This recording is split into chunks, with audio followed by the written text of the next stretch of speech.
Bonjour, c'est Florent, bienvenue sur cet épisode du podcast Pilote ta vie, donc épisode 96 aujourd'hui, transformer les crises en opportunités. Et pour ça, du coup, comme vous pouvez le voir, je ne suis pas tout seul aujourd'hui, j'ai un invité de marque justement dans mon podcast qui est un auteur de best-seller, un coach de transformation au niveau international, qui a déjà coaché des milliers de personnes à travers le monde, avec des programmes en ligne, avec des séminaires en live. Donc voilà, si vous étiez pas sur une autre planète pendant les 5 ou 10 dernières années, bah, vous n'avez pas pu passer à côté de lui. Donc Max Piccinini, merci d'être ici du coup avec moi dans ce podcast Pilote ta vie, Max. Alors Avec bonjour grand Max, plaisir. comment ça va? Merci pour ton invitation, c'est avec grand plaisir. Bonjour Florent. Merci du coup de nous rejoindre. Donc aujourd'hui, pourquoi j'ai fait venir Max dans ce podcast? Bah, parce que du coup, c'est un coach de transformation. Alors aujourd'hui, s'il y a une époque dans laquelle on a vraiment besoin de transformation, c'est bien aujourd'hui. Effectivement, on est dans un monde où on sort du coronavirus, on est dans une crise sanitaire, on nous annonce une crise économique. Il y a beaucoup de gens qui sont dans la peur, dans l'angoisse, dans l'incertitude, parce qu'effectivement, qu'est-ce qui va se passer demain? Est-ce qu'on a encore une deuxième vague sanitaire? Est-ce qu'on va se retrouver avec une économie comme en 2008 ou voire pire? Parce que si on écoute les économistes, parfois c'est même pire que ça qui est annoncé. Donc, du coup, aujourd'hui, pour moi, on a deux choix vraiment en tant que, de mon point de vue de coach. C'est-à-dire que soit on essaie de voir comment on peut se dépatouiller au fur et à mesure, soit on peut se dire, OK, avant que tout se casse la figure, avant de rester dans un monde négatif, qu'est-ce qu'on peut faire? Comment on peut prendre les choses en main? Et c'est là que, du coup, je trouve ça intéressant donc de demander à quelqu'un comme Max, un expert du changement, de la transformation, qui a vécu aussi bah, déjà tout ça dans sa vie personnelle avant de pouvoir mettre ça à disposition de milliers de personnes, comment on peut en gros transformer les crises en opportunités, comment on peut faire quand il y a des crises, parce que de toute façon, comme vous avez pu le voir, on a des crises dans toute notre histoire, hein. Il y avait les cracks boursiers avant, en 29, il y a toujours eu des crises, ça fait partie, je dirais même, de notre fonctionnement en tant qu'être humain, on se renouvelle en permanence, sauf que voilà, c'est pas évident de le faire. Donc ça, c'est la théorie, c'est assez facile de le dire. Maintenant, comment on fait concrètement? Donc du coup, voilà pourquoi j'ai fait venir Max dans ce podcast, pour pouvoir lui poser des questions et pour qu'on puisse avoir justement un peu des pépites, des secrets, des astuces qui vont pouvoir nous aider à pouvoir transformer ces périodes de crise en opportunités et qu'on arrête de redouter l'avenir tout le temps, qu'on puisse voir comment on peut l'anticiper, quitte même à en sortir grandi, c'est-à-dire à se dire, bah ok, au contraire, comment je peux même en tirer profit pour pouvoir grandir quand justement il y a un coup dur, plutôt que de rester au fond. Alors du coup, déjà Max, je voulais te demander, parce que là on en sort tout juste, tu vois, on est en juillet déjà, mais bon, il y a quelques semaines on était encore en confinement. Bah, je sais que t'as plusieurs business aussi, des entreprises, tout ça. Moi aussi en tant qu'indépendant, bah, du coup, voilà, j'ai dû réajuster certaines choses. On sait tous que quelque part on a tout qui s'est un peu cassé la figure, donc on a dû se réajuster. Déjà, comment ça s'est passé pour toi justement au niveau pro, au niveau perso, par rapport à cette période de confinement où en fait, un truc sans précédent, quoi. Personne ne pouvait se dire que la Terre allait être confinée, on allait se retrouver, on peut plus sortir de chez nous, faut faire un papier carrément pour sortir, acheter du pain, enfin, truc de dingue vraiment. Du coup, comment t'as vécu ça déjà, toi? Alors, sur le coup, la première réaction, je pense que pour beaucoup de gens, c'est un peu de peur. Donc ça, c'est normal et c'est naturel. Donc un humain qui n'a pas de peur n'est pas en vie.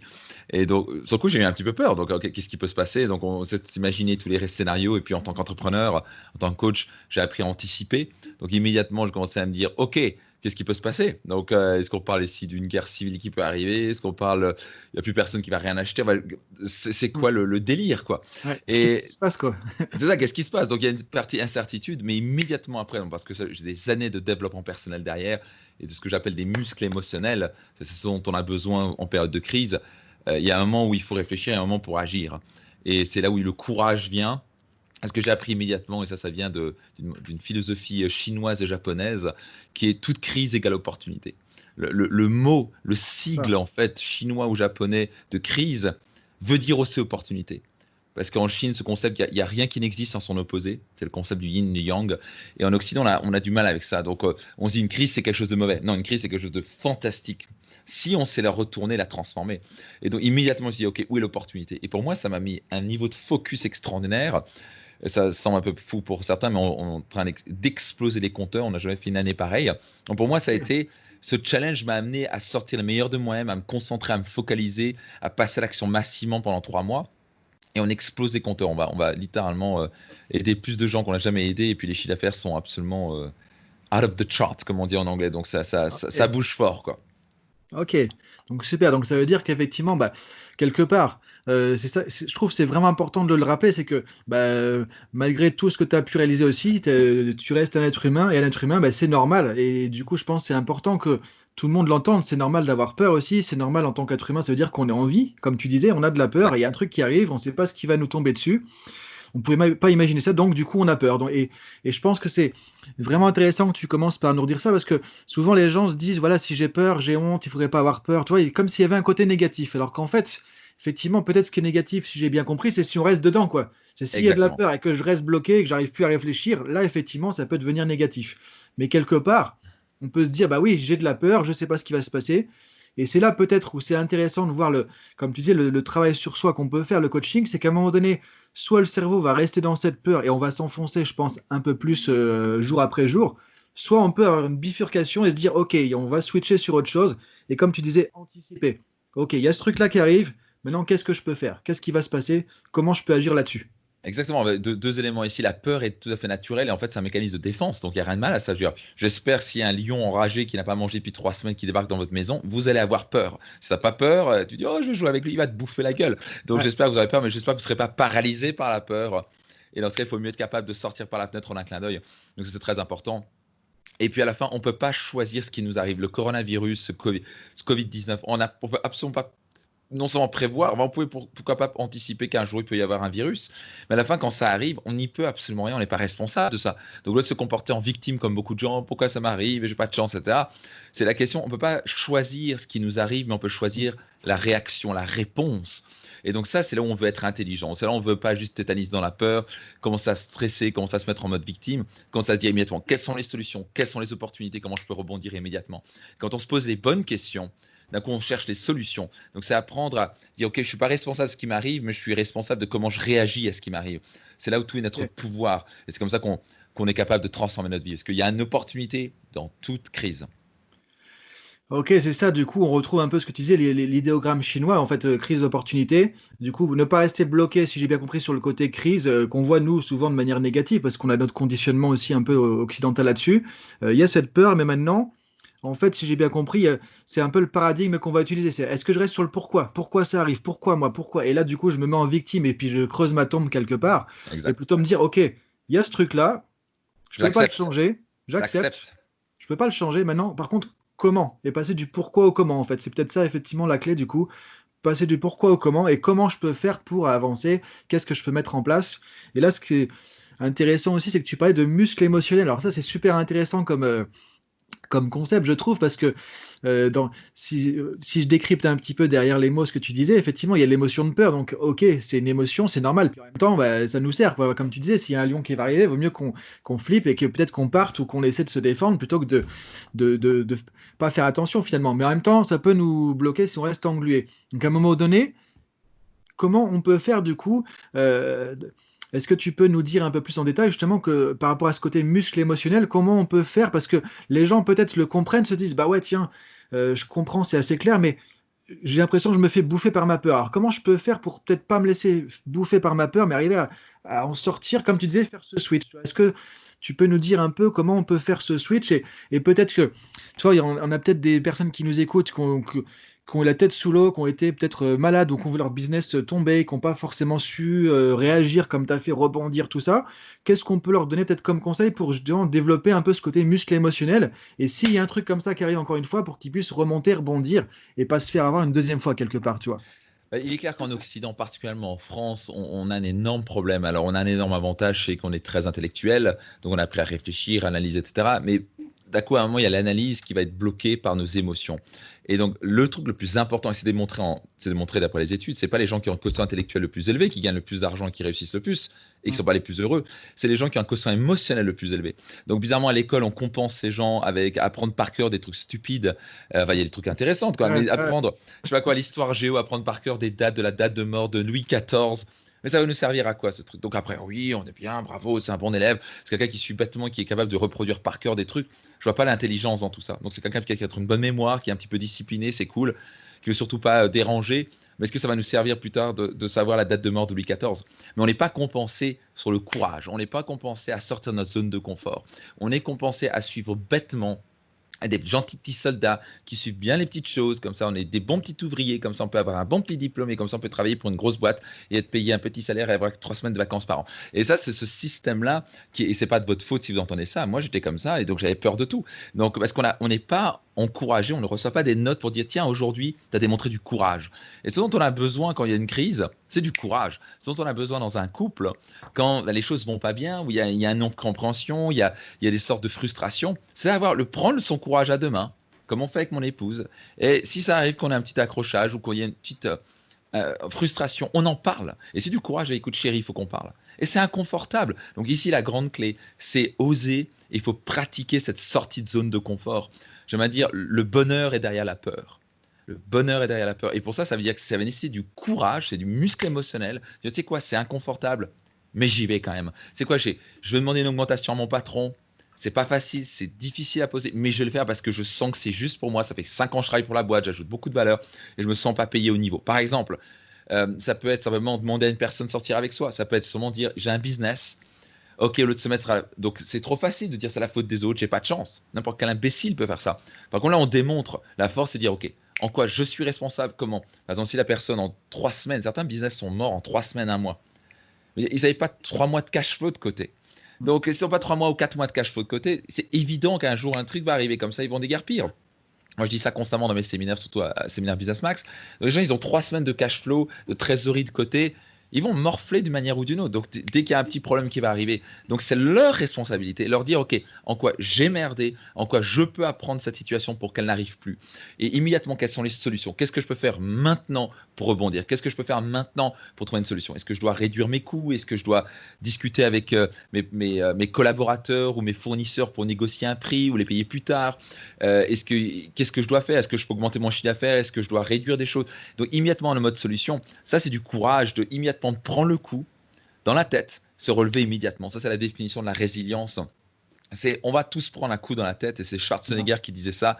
C'est le perdant prend le coup dans la tête, il tombe par terre, mais il se relève pas parce qu'il a une tonne d'excuses. Okay, ouais. Le gagnant, il prend le coup dans la tête, il tombe par terre, il se relève immédiatement. C'est la résilience, c'est la rapidité à laquelle on tombe et on se relève. Et ça, c'est du courage, c'est cette détermination. Ça, c'est des muscles émotionnels dont on a tous besoin dans notre vie et que malheureusement, on ne comprend pas ça dans la société. Et pourtant, c'est ce qui nous rend plus heureux, ce qui nous permet d'atteindre un niveau de succès supplémentaire. Parce qu'on ne peut que passer au niveau supérieur quand on est inconfortable et qu'on passe à l'action quand même. Hmm. Ok, alors il y a beaucoup de choses, du coup, c'est intéressant. Effectivement, tu parles déjà de différents types d'intelligence. Et effectivement, là, le problème, c'est vrai que souvent on met trop le focus pour se bourrer le crâne, hein, et du coup on apprend plein de choses. Moi, c'est souvent ce que je dis aussi en entreprise quand je vois des managers. On apprend, disons, des compétences techniques aussi. On va se blinder de compétences techniques, mais par contre, il n'y a pas de compétences humaines. C'est-à-dire, je sais pas communiquer, je sais pas gérer mes pensées, je sais pas gérer mes émotions, je sais pas comment. Donc en Il y fait, a c'est savoir, comme mais il si- n'y a pas de savoir-être. C'est c'est exactement ça. ça. Et souvent, il manque un peu le mode d'emploi aussi de ce qu'on appelle l'intelligence émotionnelle. Donc, si j'ai bien compris, en fait, une des clés, voilà, il y a vraiment cette notion d'intelligence émotionnelle. C'est arriver à utiliser de manière judicieuse ses émotions pour pouvoir gérer les choses de manière plus efficace. Ouais, j'aime pas trop le terme. Bien sûr, tout le monde le comprend, le terme intelligence émotionnelle, mais le problème, c'est qu'en France, on veut mettre de l'intelligence partout. Et oui, on parle de différentes intelligences, mais là, moi, je dirais plutôt du fitness, du muscle émotionnel. Là, c'est vraiment de la pratique, c'est du courage. Ça, C'est c'est-à-dire qu'il pas. y a de l'action, quoi, c'est ça aussi. Voilà, il n'y a rien à intellectualiser dans l'action, il Ouais, n'y a rien à intellectualiser dans le courage, c'est de l'action, point. C'est j'ai peur, mais j'y vais. Et donc, c'est pas juste, oui, alors je ressens mes émotions. Alors, c'est bien, mais normalement, il faut y aller, quoi. T'as c'est peur, ça. t'y vas quand même. Et donc, ça, c'est du muscle, ça, c'est de la pratique. Et pour ça, il faut avoir un pourquoi fort. Faut surtout comprendre quelles sont les conséquences si on passe pas à l'action. Et donc, oui, c'est l'intelligence émotionnelle, c'est appelé l'intelligence émotionnelle, mais je trouve que le terme n'est pas très bien appliqué. C'est ça. Sinon, on risque de rester dans le côté intellectualisation. Alors, ce qui est Exactement. intéressant, vraiment, tu parles de fitness, de muscle et d'action. Donc, en fait, la clé, c'est peut-être ça, effectivement, du coup, de passer l'action. Parce que tu disais aussi, je l'ai écouté, j'ai noté dans plein de moments, le maintenant, maintenant, maintenant, maintenant, quoi. Comme tu dis de Schwarzenegger, on se relève et on y va maintenant. Avant de commencer à. Parce que je pense que ce qui peut parfois plomber certaines personnes, c'est que du coup, on se relève, puis on se redit, mais pourquoi j'ai pris ce coup, et pourquoi. Et hop, on est reparti, en fait, et on en prend un deuxième qui arrive, quoi. Exactement. Alors que. Donc, et puis, à un moment, c'est important de réfléchir. Donc, c'est important d'utiliser notre cerveau, quand même, qui est l'ordinateur le plus avancé du monde sur la planète, qui est quand même de dire, OK, qu'est-ce que je peux apprendre de la situation? Donc, c'est au moins qu'on apprend du coup. OK, j'ai pris le coup, je ne l'ai pas vu venir celui-là. Et c'est venu un coup droit direct là par notre ami Stallone. Il m'en a mis une droite. J'ai pas vu le truc venir. Pourquoi? Parce que j'étais tête en l'air. Je pensais à autre chose. Est-ce que je peux me protéger de ça? Est-ce que je peux mettre une protection la prochaine fois? Au moins que j'apprenne de ça. D'un coup, le coup en soit une leçon. Pas juste que ce soit un échec. Et beaucoup de gens, quand ils prennent un coup dans la tête, dû à une éducation quand tu fais une faute. À l'école, pour moi, le système éducatif. Ouais. Alors, je remercie 1000 fois d'être né en France. Maintenant, j'habite en Suisse, mais d'être né en France, d'avoir grandi en France, un système éducatif gratuit. Il y a quand même des bonnes. Je ne suis pas en train de cracher sur le système. Il y a des pays qui n'ont pas de système éducatif. Donc, je ne suis pas en train de dire ça. Mais maintenant, quand on sait ce qu'on sait, c'est pathétique de voir un système éducatif qui littéralement date des années 50. Si ce n'est pas vraiment des années 1890 où la révolution industrielle est arrivée, où on est là sage comme une image, on sait très bien que ça ne fonctionne pas. Le problème, c'est qu'on a été vraiment réprimé et quand on a fait des fautes, ce qui est une stupidité totale. Donc j'aime toujours dire, on a souligné en rouge ce qui était faux, on n'a pas souligné en vert ce qui était juste. Et quand on réfléchit bien à ça, donc on est constamment à avoir peur de faire une erreur. Erreur égale mauvais, erreur égale punition, erreur égale je vais me faire blâmer, erreur égale humiliation devant tout le monde. Et en fait, quand on réfléchit dans la vie, comment on peut progresser sans faire des erreurs? C'est impossible. Si je dois apprendre à progresser au piano, je dois faire des erreurs pour comprendre. Ah, à la troisième mesure, je me suis planté. J'ai fait un si au lieu d'un là. Ok, qu'est-ce que je vais faire la prochaine fois? Et donc maintenant, j'apprends. Je peux que progresser à travers des erreurs. Donc moi, un de mes gros travaux, ça a été, et ce que j'accompagne mes clients, les personnes qui participent à mes séminaires, c'est les aider un des éléments majeurs, c'est de passer de l'erreur, c'est bien. Et chez Google, ils ont même en grand, dans une des 8 règles d'innovation, ne jamais cesser de faire des erreurs. Jamais manquer de faire une erreur. Et ils savent que c'est en testant des trucs différents, d'un coup tu fais une erreur et tu dis ah, qu'est-ce que je peux apprendre ça? Et tant que l'erreur est transformée en leçon et pas comme un échec, on peut progresser. Et en fait, la personne qui va beaucoup plus vite que les autres, c'est la personne qui tente des choses, qui teste des choses. Il y a des trucs qui marchent et des trucs qui marchent pas. Il dit ok, qu'est-ce qui a pas marché? Qu'est-ce que je peux apprendre de ça? Et il développe de l'expérience. Et l'expérience, ça vaut tout l'or du monde que la pure théorie en disant je pense que tous les feux verts vont être verts, j'attends. Et en fait, la personne ne progresse absolument pas. C'est tétanisé par la peur. Donc, les échecs, il faut les accueillir. Enfin, pas les échecs, les erreurs. Et qui sont en fait, une erreur n'est pas un échec, c'est une leçon si on a appris tout ça. Très important. Ça, donc avoir une culture du feedback, en fait, c'est ça aussi. Moi, c'est ce que j'enseigne souvent aux managers aussi, où du coup, l'erreur, c'est comme tu disais, c'est un peu le côté judéo-chrétien, c'est pas bien, on tape sur les doigts, sanction, punition, mais du coup, les gens, qu'est-ce qu'ils font? Bah, ils continuent à faire des erreurs, mais ils le planquent, ils le cachent, comme ça, ça du coup, on ne sait pas. Mais en fait, on n'avance pas. Donc voilà, exactement. Donc si on veut avancer, effectivement, on est en période de crise, on prend un coup dur, même si on est resté bloqué sur la peur. Donc du coup, plutôt que de rester bloqué là-dessus, oser sortir de sa zone de confort, passer à l'action et chercher à apprendre justement de nos erreurs, ce qui veut dire que du coup, on va pouvoir progresser en permanence. Prendre ça d'une manière, voilà, c'est de l'apprentissage. Il n'y a pas d'erreur, il n'y a pas d'échec, c'est de l'apprentissage tout simplement et continuer à avancer du coup. C'est de l'apprentissage.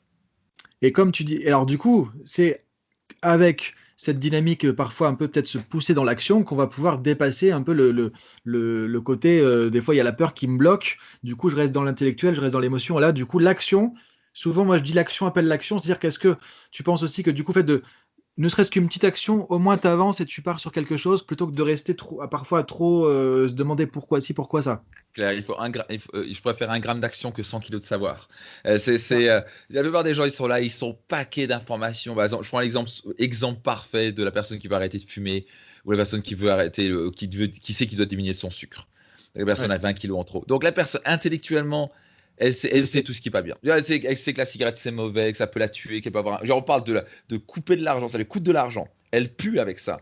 Il y a des gens qui se rapprochent même pas d'elle. Elle se coupe de 70% des gens qui ne fument pas si elle veut sortir avec quelqu'un. Donc, un non-fumeur ne veut pas rester avec un fumeur. Donc déjà, il vient de diviser par 3 ses chances de trouver son âme sœur. Et en plus, ça coûte de l'argent et ça pue et ça détruit notre santé. Et on risque d'avoir un cancer. Il n'y a aucune raison rationnelle de faire ça. Donc, c'est pas un choix intelligent de fumer. Personne ne peut dire c'est intelligent de fumer. Mais non, ça se passe au niveau émotionnel. Et la cigarette, tant qu'elle est associée émotionnellement positivement à la cigarette, donc tant que la cigarette dans le cerveau, c'est cigarette égale plaisir, la personne va continuer. Et c'est là où la plupart des gens croient être intelligents, mais ils font des choix très stupides. Donc, il suffit de savoir, pendant un moment, 30% des médecins fumaient. 15% maintenant des médecins fument. Ça, parce que des gens sont en train d'opérer quelqu'un d'un cancer du poumon et ils Ouais. sortent, ils vont fumer une clope. Et ils savent que c'est n'importe quoi. Mais Ouais. ils continuent à le faire parce qu'ils n'ont pas appris à maîtriser leurs émotions. Ah, Et c'est pour ça. moi, tout changement, toute transformation se passe toujours au niveau émotionnel. Comprendre intellectuellement un concept, c'est le premier pas, mais c'est pas du tout maîtriser. Le comprendre quelque chose, c'est bien, mais on veut surtout le maîtriser en passant l'action. Et c'est au moment où on ressent les choses, on passe à l'action, mais non, on ressent quelque chose. Et ça, c'est le deuxième niveau d'intégration ou de maîtrise. Et ensuite, quand on l'a tellement répété, on l'a tellement ressenti par l'action, ça devient un automatisme. C'est comme ça qu'on maîtrise un système, c'est comme ça qu'on maîtrise quelque chose où d'un coup, passer à l'action devient facile. Par exemple, moi, quand je parlais en public la première fois, intellectuellement, ça avait l'air d'être simple. J'ai préparé, j'ai dû parler devant 6 personnes la première fois. Oh my gosh, j'étais tétanisé. Donc là, d'un coup, il y Ouais, avait un ouais. monde entre la théorie et la pratique, Et entre le un vrai. monde entre je sais Ouais, que je dois arrêter de fumer et ouais, arrêter de c'est ça. fumer. Et Ouais. c'est là d'un coup, il y a l'émotion qui change. Et au fur et à mesure, j'ai tellement pratiqué. Maintenant, je parlais devant 2500 personnes au Palais des Congrès. C'est un propre événement. J'étais toute l'après-midi sur scène. J'avais invité aussi Frédéric Lenoir, donc au Palais des Congrès de Paris pour la journée We Change. Mm. Je suis monté sur scène avec plutôt un petit stress quand même. Mais rien de méchant, quoi. Et toute l'après-midi, j'ai pu tenir ça sans problème. J'ai l'habitude de faire ça 3 à 5 jours d'affilée parce que j'ai pratiqué. Donc Ouais, ça c'est devient une ça. facilité. Mais donc, souvent les gens comprennent, ah, j'ai compris intellectuellement, ça suffit pas. Il faut passer à l'action, il faut maîtriser le truc, c'est ce que ce Mm. soit, que l'émotion ait changé. Et souvent, si on veut arrêter quelque chose, il faut passer de l'émotion positive à l'émotion négative ou vice-versa.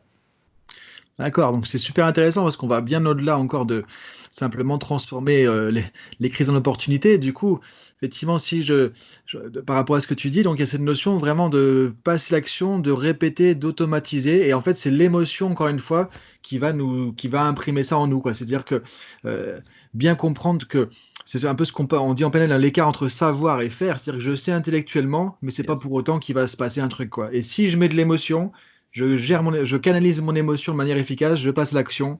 À ce moment-là, je peux enclencher une dynamique qui va m'amener à pouvoir avancer, quoi. C'est toujours l'émotion qui précède l'action. Et donc, c'est la grande clé de la vie, c'est comprendre ses émotions, savoir les gérer.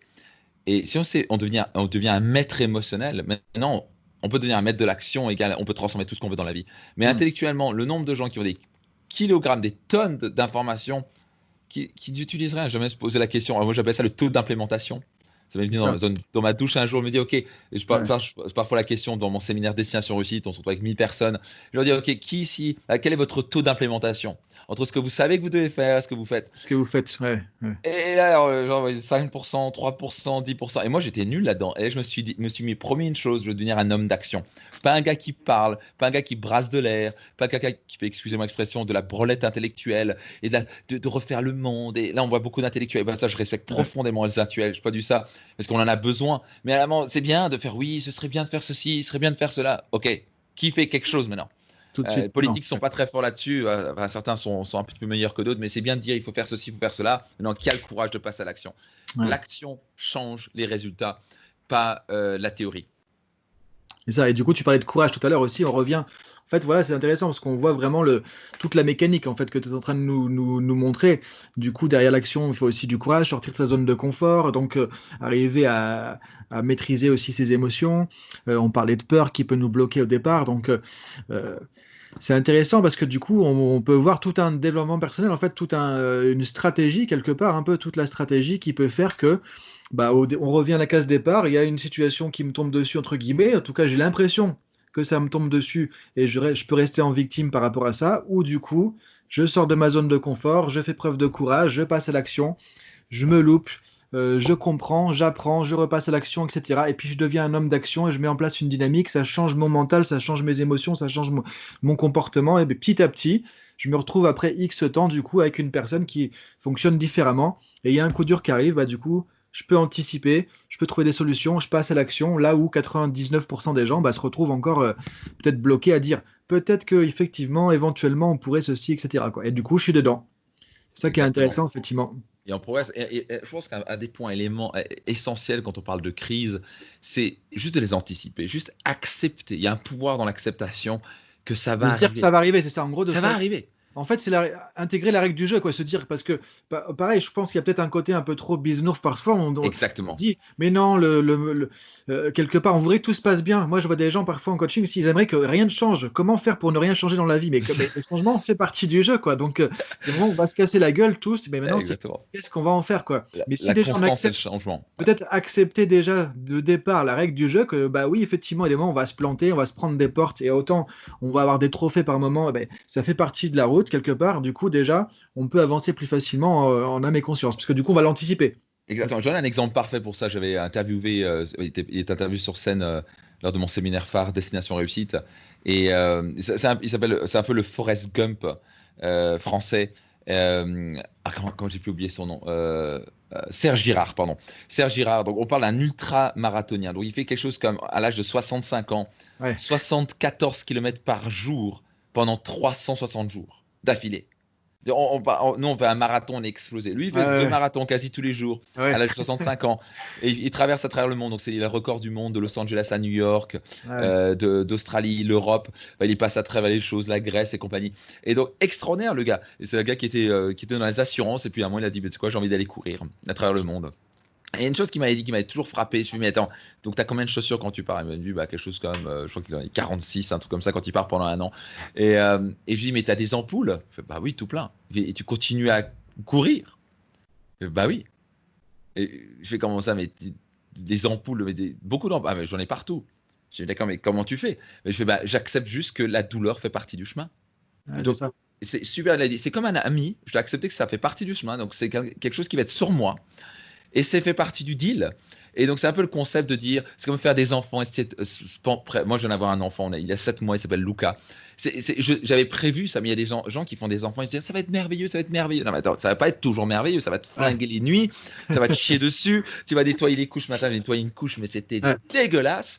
Et donc, il faut arrêter de fumer là. Il y a ce concept de pensée Ouais. positive et C'est du ça. monde parfait un jour, mais c'est du n'importe quoi. Donc, les gens souffrent plus à espérer que tout soit parfait, soit nickel, plutôt qu'accepter une bonne partie. Tu sais quoi, pour avoir des choses magnifiques, je vais morfler parfois. Ouais. Et c'est cet équilibre de choix. Pour avoir un corps extraordinaire, tu dois suer, tu dois en chier, excuse-moi. Pour avoir des finances extraordinaires, tu dois prendre une discipline hors du commun, couper la télé, te planter parfois, avoir tes amis qui vont dire oui, c'est quoi, tu gagnes trop d'argent ou c'est n'importe quoi, tu vas jamais y arriver. Donc c'est comme ça que ça marche. Donc le problème, c'est que les gens veulent que le côté positif.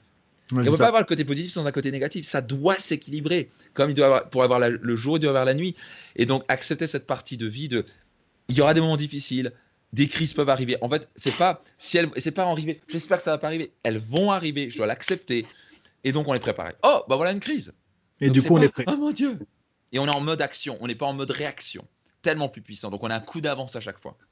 Et ça, et du coup, tu es prêt. Alors que sinon, effectivement, on est toujours pris au dépourvu quelque part, quoi. Ouais, et puis on s'en pourquoi ça m'arrive à moi et on est en mode Ouais. victime et d'un coup on perd 6 mois alors que l'autre il est passé à l'action et a Ouais. transformé son business, sa famille, tout ce que vous Ça.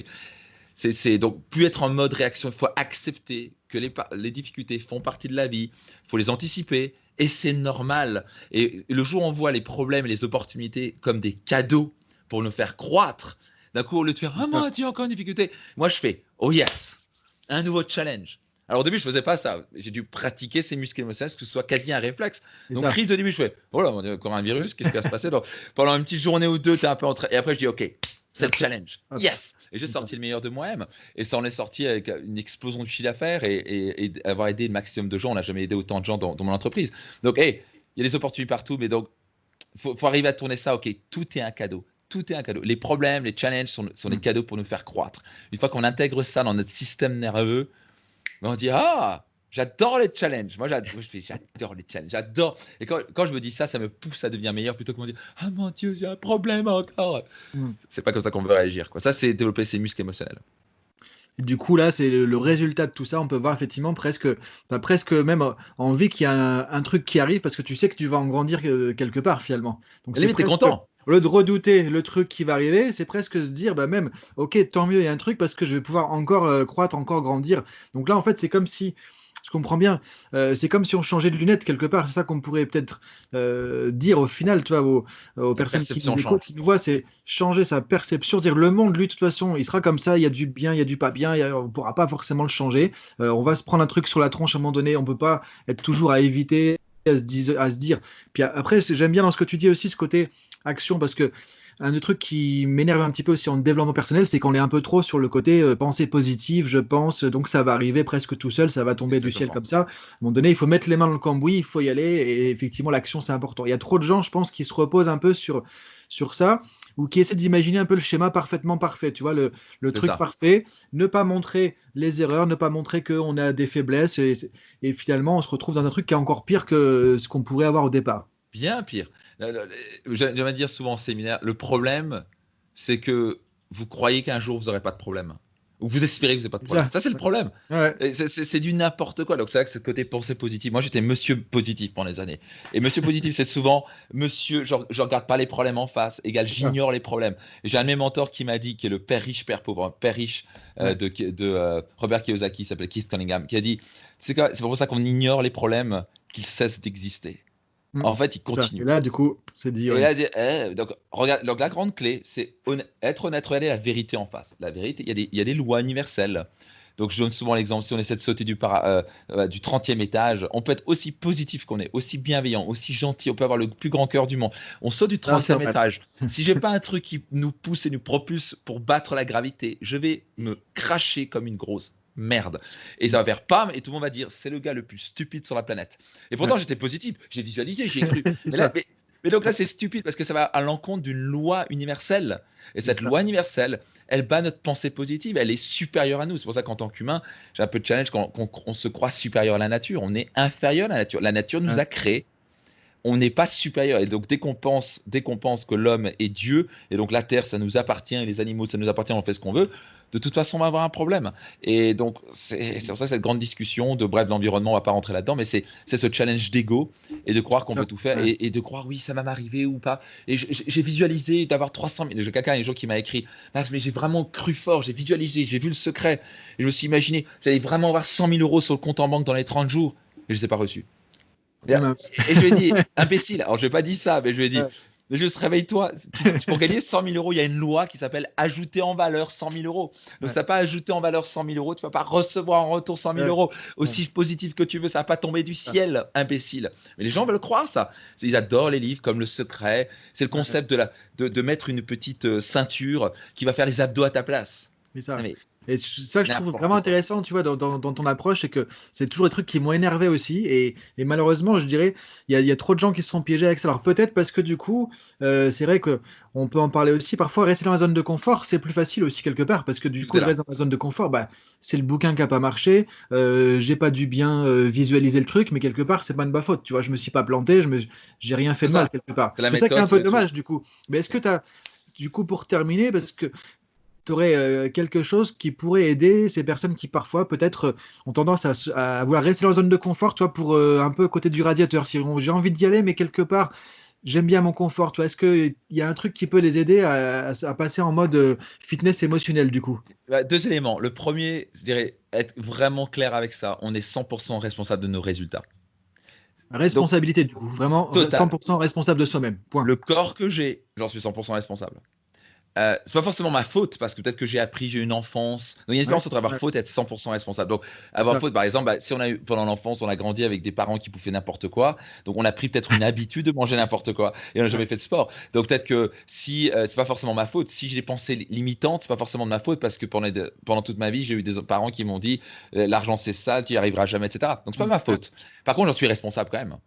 Et si je C'est-à-dire que suis maintenant, une fois responsable, que j'en suis conscient, c'est à moi de changer, c'est ça que tu veux dire. C'est à moi d'appuyer sur le exactement. bouton maintenant. Donc maintenant, je peux changer ces croyances Ok, limitantes. ça. Je Ouais. peux changer mon corps. Personne ne peut me dire que je ne peux pas changer mes finances. Quelqu'un me dit, oui, je veux gagner plus d'argent. Alors qu'est-ce que tu fais qu'est-ce que tu mets en place? Personne t'empêche, personne t'accroche comme C'est ça. ça avec une chaîne et te dire, tu ne peux pas gagner plus d'argent. Ouais. Tu veux pas travailler sur ta colère. Tu veux pas être plus heureux. Non, mais tout le monde peut développer ça. Et donc ça, c'est la première chose, c'est être vraiment OK avec ça. On est 100% responsable de nos résultats. Point barre. 100% Égal, responsable. les résultats qu'on a, les finances qu'on a, le couple qu'on a, les niveaux d'énergie qu'on a, on est les 100% responsables. Et donc, puisqu'on est 100% responsable, on est 100% en pouvoir de changer les choses. Ça, c'est la première chose. Il faut vraiment couper net avec c'est la faute de l'autre, c'est la faute du patron, c'est la faute du président, c'est la faute du coronavirus. Ça, il faut juste couper net. Un leader ne tolère pas les excuses et n'accepte pas de se dire, OK, en quoi je suis responsable de la situation et en quoi je peux changer. Ça, c'est la première chose. Et deuxième chose pour bouger les gens, c'est regarder les conséquences dans les 10-20 ans s'ils ne bougent pas leurs fesses. Ok. Et ça, c'est un des trucs majeurs. Pour moi, ça a été vraiment très important.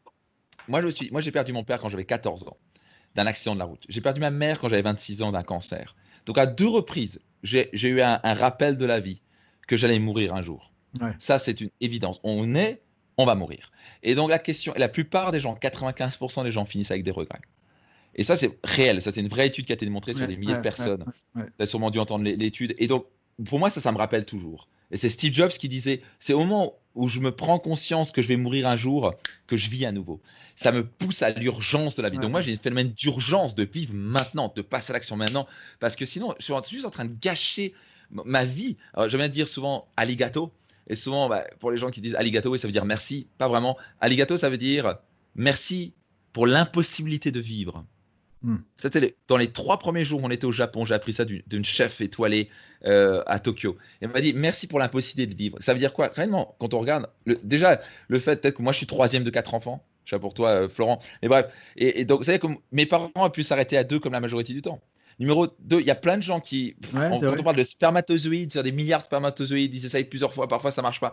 Et Ouais. en plus, ça, c'est trouver le bon individu. Donc on parle de spermatozoïdes et la grossesse est bien passée et la naissance est grand passée. Donc on est en vie, bordel. Et Ouais, quand on a on est déjà en de la vie, chance. Il y a tellement de trucs qui auraient pu faire que ça ne soit pas le cas, quoi. ben ouais. Et en Déjà. plus, si on est né dans un pays occidental, on est un Ouais, coup de bol de malade. ouais, c'est On vrai. fait Ouais, ouais. 1%, 75% des gens vivent en dessous d'1 dollar par jour. Et ils n'ont pas accès à l'éducation. Donc, et nous en Occident, et en passage, ces gens-là, je suis allé en Inde, des gens qui n'ont rien, les dents explosées, rongées, ils n'ont pas eu d'éducation, mais ils ont un grand smile, comme C'est ça. ça. Ouais, Quand j'arrive dans le truc à Paris, je vois des gens qui arrivent à la Défense, qui gagnent 30 000 balles par mois, qui tirent la gueule. ouais. C'est horrible à voir. Donc, parce qu'on n'a jamais appris à cultiver la gratitude. Et donc, à la fin, se dire, purée, j'ai la chance de vivre, je ne vais pas gâcher ma vie, donc je vais passer à l'action, je vais n'avoir rien à foutre de C'est ce que ça. les gens pensent de moi. Parce que de toute façon, ces gens-là ne seront même pas sur mon lit de mort. C'est ça, parce que c'est vrai qu'il y a souvent, il y a aussi le regard de la peur du jugement, la peur de ce que les autres vont dire, ils vont penser. Donc, déjà, si je reprends ce que tu as dit, 100% responsable de soi-même, penser à long terme aussi, parce qu'effectivement, on va tous y passer quelque part. Donc, qu'est-ce que je veux aussi Je vais mourir quand un tu jour, as donc quelque passe à part. Donc, l'action maintenant. qu'est-ce que je vais Réalise tes faire? rêves maintenant. Action. Et peut-être effectivement, alors pour terminer, est-ce que tu peux nous parler un peu de ça aussi, du coup, le regard? Parce que je sais que c'est souvent les trucs qui reviennent aussi, qui embêtent les gens. Oui, mais qu'est-ce qu'on va dire si je fais ça? Et si je me loupe? Les gens vont dire que les machins et tout. Et en fait, comme tu dis, tout bêtement, quelque part, quand on sera sur notre ligne mort, en plus, ils seront plus là pour nous emmerder, entre guillemets, ces gens-là, quoi. Mais par contre, ils nous auront peut-être pourri pendant 20 ans, on n'aura pas osé faire un truc X ou Y. Alors, du coup, Euh, comment euh, on peut faire pour sortir ça de notre tête, justement, toi, en termes alors, de fitness alors, deux éléments. Et c'est la première, c'est se dire que c'est pas, ces gens-là ne vont pas payer vos factures. Et vont pas être là dans les moments difficiles pour vous. Numéro 2, allez, je vais en donner. Numéro 2, c'est pure l'imagination. La plupart du temps, quand on pense que les gens peuvent penser de nous, en fait, c'est faux. C'est purement l'imagination. C'est pas forcément réel. Et la plupart des gens, on n'en a rien à foutre de nous. Mais alors, comme encore, je vais dire, les gens sont 10 000 fois plus intéressés par eux que par nous. Donc les gens s'en foutent de vous. Et le troisième, quand quelqu'un, par exemple, critique, que ce soit sur les réseaux, etc., ou peuvent penser, ils ne vous critiquent pas. Ils se critiquent eux. Qu'est-ce que je veux dire par là? C'est qu'ils expérimentent quelque chose dans leur vie. Quand tu es frustré, tu vois la frustration partout. Et tu commences à prendre des sortes de polichinelles et tu commences à les démonter. Ouais, Quand tu ne te sens pas important, tu critiques quelqu'un et tu le descends pour te sentir important. Donc en fait, donc c'est bizarre, je peux lancer un commentaire, je peux faire une vidéo, et on va dire peut-être qu'on va avoir peut-être 300 commentaires, et il y a 297 commentaires top, en disant merci Max, c'est top ce que tu m'as donné. Et j'en vais avoir 3 qui font ouais, c'est quoi ces trucs bizarres. Et donc en fait, ce que je veux dire, quand je vois un commentaire comme ça, j'ai juste envie de dire une chose, miroir. ouais, c'est On ça. avait ça à l'école. Bah, vraiment, on disait, t'étais un con, miroir. Ouais, Et en fait, ouais, c'est tellement vrai. Parce qu'en fait, on peut que voir le problème chez l'autre que nous avons chez nous. Donc, quand quelqu'un vous critique, quand vous avez peur du jugement de l'autre, n'ayez pas peur de ça parce que les gens vont projeter leur propre peur, leur propre c'est ça. monde. Donc, on peut faire ce que vous voulez. Il y a des gens, les gens qui critiquent, critiqueront. Et c'est parce que c'est les premiers à se critiquer. Donc, on C'est a ça. rien à foutre. Je ne vais pas arriver et bloquer et ne pas vivre mes rêves pour 3 clampins qui en ont rien à foutre de moi, qui se critiquent constamment, qui sont malveillants envers eux. J'ai gâché ma vie, mes Ça. rêves, parce qu'il y a 3 gars qui veulent, sur 300, qui vont peut-être penser que. On Mm. s'en fout. Donc à la fin, se dire juste, c'est quoi, vis ta vie, à de poser des questions. Et de toute façon, ce que les gens pensent ou disent de toi, c'est purement leur propre. On n'est rien d'autre que le miroir des Ouais, c'est autres. ça. Donc il faut juste se libérer par rapport à ça. Juste, let's go, on s'en fout, On peut vivons nos rêves. s'affranchir de ça et avancer du coup. Oh yes. Ok, bon bah super. Et ce que alors, je te trouve vraiment génial aussi, c'est que dans ce podcast avec toi, il y a à la fois il y a de l'action et de l'énergie, et tu vois, on sent que c'est du vécu, il y a du fitness et que tu as fait des heures de fitness effectivement avec ça. Et en même temps, je trouve qu'il est bien, c'est qu'il y a vraiment une sagesse. C'est-à-dire que tu vois, tu parles aussi des règles universelles. Voilà, ça sert à rien d'aller en l'encontre de tout ça. Il y a une espèce de. Enfin, il y a une sagesse, il y a une philosophie de vie. Donc, c'est ça que je trouve génial. Et peut-être que c'est la clé à transmettre aussi. C'est il y a de l'action quelque part. Bah, on se bouge les fesses, faut y aller. Et comment on peut faire ça? Bah, tu nous as donné des clés, des stratégies pour y aller. Et en même temps, il y a aussi un respect, une humilité, une philosophie de vie. Et du coup, on est vraiment dans un juste milieu. Tu vois, ça fait un peu comme tu parlais pas mal de Japon ou autre, un peu taoïste. Tu vois, il y a une espèce de voie du milieu aussi qu'on peut trouver. Et Yes. souvent, on a tendance à mettre trop dans notre tête et puis on n'a pas d'action. Mais que l'action sans philosophie de vie, sans non plus avoir un recul sur les choses, bah, peut-être qu'on va dans le mur aussi. Donc, ça peut être intéressant. Et là, je trouve que tu l'as bien exprimé aussi, tu vois, à ce niveau-là. Donc, je trouve ça vraiment super intéressant. Donc c'est top, hein, parce que là, je Un pense qu'on a plaisir. vraiment de la matière. Alors, Merci, Florent. tant mieux parce que c'est un podcast, il y a la vidéo, il y a l'audio. Donc moi, ce que je vous invite à faire, c'est à réécouter tout ça parce que bah, en tant que coach, je le vois aussi, il y a vraiment beaucoup, beaucoup, beaucoup de matière. Là, il y a des choses qu'on pourrait distiller sur plusieurs jours de séminaire, vraiment, grâce à ce qu'on a pu voir ensemble, parce que tout ce que tu nous as donné, justement. Alors, s'il y avait une petite conclusion, tu vois, un petit mot de la fin qui pourrait être un plus comme ça avant de terminer, ce serait quoi du coup pour toi le mot de la fin pour aider les gens? Bah voilà, il y a une crise et au lieu de flipper, de rester bloqué comme ça, toi, action et pour les aider à prendre le bon cheminement. Ce serait quoi le petit truc pour finir comme ça d'après toi? Ah, ça va être une petite question que je donne souvent dans mes séminaires et c'est trois mots. Où est le cadeau? Ok, Où est le cadeau dans tout ça? Et où est ça, le cadeau? c'est une profonde philosophie qui m'a aidé à me dire toujours où est le cadeau? J'ai même eu des clients qui sont dans mon mastermind. C'est quelqu'un qui est un grand leader dans la formation équestre et qui l'avait tellement pratiqué en venant à mes séminaires qu'il est tombé du cheval. Il s'est cassé le poignet. Et c'est un Australien, et il s'appelle Andy. Et la première chose qu'il a faite en tombant, on parle de réflexe, il a fait Where's the fucking cadeau? Ouais, Et là, excellent. on dit ça. Donc, il est sorti là, et en fait, c'était où est le cadeau immédiatement? Et ça, c'est génial, parce que le dire Oh mon Dieu, je suis dans la merde, je ne pourrais pas donner les cours et tout ça. Du coup, c'est où est le cadeau? Et immédiatement, on passe d'un état de je Et suis là tu victime, j'ai switches, tu mal. switches sur autre chose quoi. Où est le Un autre cadeau, où est mental. l'opportunité? Et donc, ça, c'est une petite chose que je voudrais vous donner. Où est le cadeau dans votre vie en ce moment? Ok, super. Bah écoute, c'est top. Merci beaucoup Max pour toute cette transmission. Et du Avec coup, bah, je plaisir, te Florent. dis à bientôt. Et à bientôt, du coup, sur Pilote ta vie et sur YouTube pour tout le monde. Et avec prochain épisode. Et je vous laisse déjà, en tout cas, vraiment décanter tout ça. Il y a beaucoup, beaucoup de matière. Et merci, du coup, Max. Et puis, je te dis à très bientôt alors. Merci. À très bientôt, au plaisir.